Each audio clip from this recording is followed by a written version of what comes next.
కేంద్ర ప్రభుత్వం ఇచ్చే కార్డులకు అదనంగా రాష్ట్ర ప్రభుత్వం జారీ చేసిన రేషన్ కార్డుల స్థానంలో రైస్ కార్డులను సీఎం చంద్రబాబు ఆమోదంతో త్వరలో పంపిణీ చేయనున్నట్లు ఏపీ పౌర సరఫరాల శాఖ మంత్రి నాదెండ్ల మనోహర్ తెలిపారు. క్యూఆర్ కోడింగ్ కూడా ఈ రైస్ కార్డులకు ఉంటుందన్నారు. అదే విధంగా పీడీఎస్ రైస్ అక్రమ రవాణాపై ఉక్కుపాదం మోపుతున్నామన్నారు. అందుకు బాధ్యులైన వారిపై పీడీ చట్టం ప్రకారం కఠినమైన చర్యలు తీసుకోవడమే కాకుండా వాహనాలను కూడా సీజ్ చేస్తామన్నారు. కేంద్ర ప్రభుత్వం బియ్యం ఎగుమతి నిబంధనలను సరళీకృతం చేయడం వల్ల తెలంగాణ ప్రభుత్వం కాకినాడ పోర్టు నుండి దాదాపు 1.50 లక్షల మెట్రిక్ టన్నుల బియ్యాన్ని ఎగుమతి చేస్తున్నట్లు మంత్రి తెలిపారు.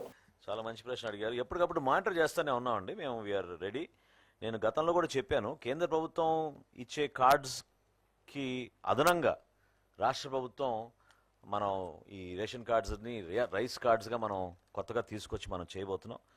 గౌరవ ముఖ్యమంత్రి గారికి ఆల్రెడీ మా డిపార్ట్మెంట్ నుంచి మేము సిద్ధం చేసిన కార్డ్స్ చూపించాం. ఈ కొత్త కార్డ్స్ ఇవి ఈ విధంగా క్రెడిట్ కార్డ్ సైజులో ఉంటాయి.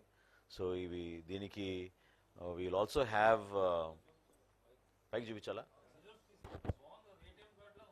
ఏటీఎం కార్డ్ సేమ్ ఈ కార్డే ఉంటుంది. దీనికి మీకు క్యూఆర్ కోడ్ ఉంటుందండి, అది సేఫ్టీ ఫీచర్. సో ఈ కార్డ్ మనం కొత్తగా లాంచ్ చేయబోతున్నాం త్వరలోనే. ముఖ్యమంత్రి గారి సలహాలతోటి దానికి ఒక సిస్టమేటిక్ విధానంలో చేస్తాం. Yes will replace its called the rice card. బ్యాక్లో family member details, all the family member details will be there. ఇది గతంలో కన్నా మీరు చూసారు, సో క్లియర్. ఇదివరకు మీకు కనపడేది కాదు, పెద్ద కార్డు ఉన్నా కూడా మీకు కనపడేది కాదు.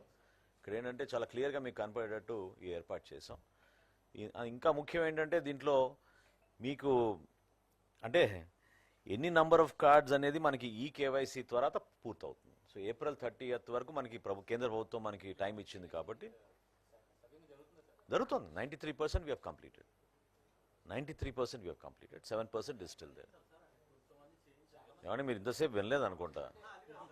నేను చాలా క్లియర్గా చెప్పాను. కాదండి వేసవి కాలంలో ఎవరికి ఇబ్బంది కలగకూడదని ఒక నిర్ణయం తీసుకుని మా డిపార్ట్మెంట్ నుంచి గ్రామ సచివాలయం, వార్డు సచివాలయం ఉన్న మొబైల్ యాప్లో వాళ్ళు నమోదు చేసుకోవచ్చు.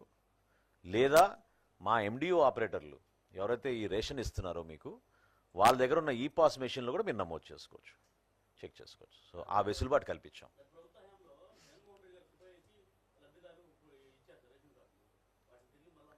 అదే తేడా అండి. మా కూటమి ప్రభుత్వం చూడండి, ఎక్కడా ఫోటోలు లేకుండా ప్రతి ఒక్కరిని మేము గౌరవించుకునే విధంగా ఒక సిస్టమేటిక్ విధానంలో తయారు చేస్తున్నాం. ఇది పర్ఫెక్ట్గా.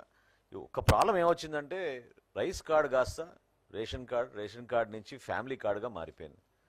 సో మల్టీపర్పస్ కార్డుగా మారిపోయింది. సో దానివల్ల కొన్ని ఇబ్బందులు, అంటే ఇంత సంఖ్య ఇందాక మీకు చెప్పినట్టు రాష్ట్రంలో ఈరోజు 4,26,000 మందికి రేషన్ కార్డులు ఉన్నాయంటే మనమే ఆశ్చర్యపోతాం. సో ఆ సంఖ్య. సో త్వరలో ఇది ఏప్రిల్ 31st మనం ఏమండి what is an existing card is being replace with this card.